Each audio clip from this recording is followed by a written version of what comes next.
The sun was dipping low across the wide western horizon, turning the dust into golden embers as the evening wind swept across the lonely plains. When he saw her, collapsed near the old wagon trail, her dress torn and covered in dirt, her hair tangled with sand, her breath shallow as if the world had wrung her dry of all strength, the cowboy pulled his horse to a stop, heart pounding, for he was no stranger to hardship on the frontier.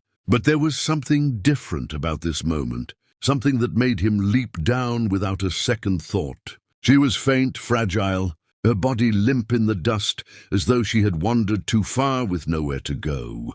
No hand to guide her back, no shelter to give her comfort. He knelt, lifting her gently into his arms, feeling how light she was, how broken and tired, and for a moment his rough, calloused hands trembled because life out here was cruel.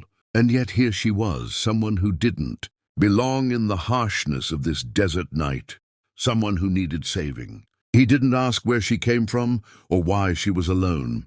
That was a question for later. For now, his duty was clear. Mounting his horse, he held her close against his chest, the steady rhythm of his heartbeat, and the warmth of his coat shielding her from the cold that was creeping into the land. The ride home felt longer than it was, every hoofbeat echoing with the urgency of her fragile breaths. He spoke softly as they rode, words she could not hear, promises that she would not be left alone, that she would find rest under his roof. By the time they reached his ranch house, the stars had begun to pierce the twilight, and he carried her inside, laying her on the small wooden bed in his spare room. The lamplight flickered across her pale face, and he fetched water, bathing away the dust, tending to her with a care that surprised even him, for he was a man of the land, used to storms and cattle and endless work. But in her silence he found a new purpose. Days passed slowly, and she began to wake, her eyes searching the dim room in confusion, her lips whispering questions he answered with patience. She told him she had been abandoned, left to wander with no family, no destination, only the endless road that finally took its toll on her body. He listened without judgment, his steady presence wrapping around her like the walls of his home. And though she wept at times for the pain she had endured, he reminded her that out here, a soul was never truly lost if someone cared enough to hold them steady.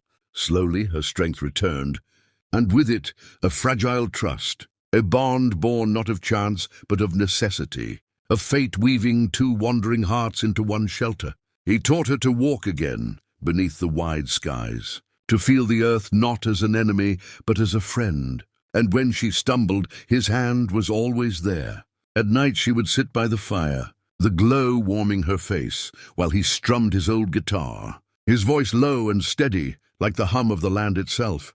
In her eyes, he found a quiet gratitude. But more than that, the spark of hope, a light that made even his lonely heart believe that the desert could bloom again. And though the world outside remained harsh, though the dust storms would come and the nights would grow cold, they had found something rare, safety, healing, and perhaps love. It all began because he chose not to ride past, because he chose to stop when she had fallen, because sometimes a cowboy's strength is not in his hands, but in his heart. So, dear viewers, if this story touched you, if it made you feel the power of kindness, healing, and unexpected love, then don't forget to subscribe to the channel. Every story here is crafted to carry you into the heart of the Old West, where courage and compassion light up even the darkest trails. Subscribe now, join this journey, and let more stories of hope and love ride straight into your heart. The days rolled on like the endless prairie, and though her body grew stronger, her heart still bore the weight of sorrow that no bandage could mend. The cowboy noticed the way her eyes lingered on the horizon, as if she feared the world beyond his ranch, yet longed to face it again. He didn't press her with questions. Instead, he gave her space, offering his quiet companionship, letting her know she was safe without needing to say the words aloud.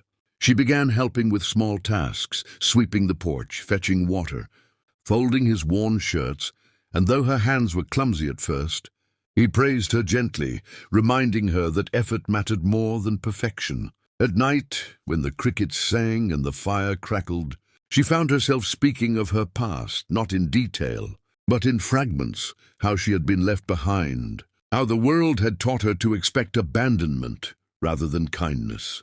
The cowboy listened, his gaze steady, his silence carrying more comfort than any speech could. She began to see that healing wasn't just in the body, but in finding someone who cared enough to stay. One evening, as the sun painted the sky with ribbons of fire, she stumbled in the yard, her legs giving way, and before she could fall, his arms caught her. In that moment their eyes met, and she realized that this rugged man, hardened by storms and solitude, had given her something no one else had offered before: steadfastness. She whispered a soft "thank you," her voice trembling, but he simply tipped his hat and said, "Ain't no thanks needed. You're safe here." It was then she understood that sometimes fate did not bring us to the places we expected, but to the people we needed most. And in the warmth of his home, in the strength of his quiet presence, she began to believe that maybe she was no longer lost at all.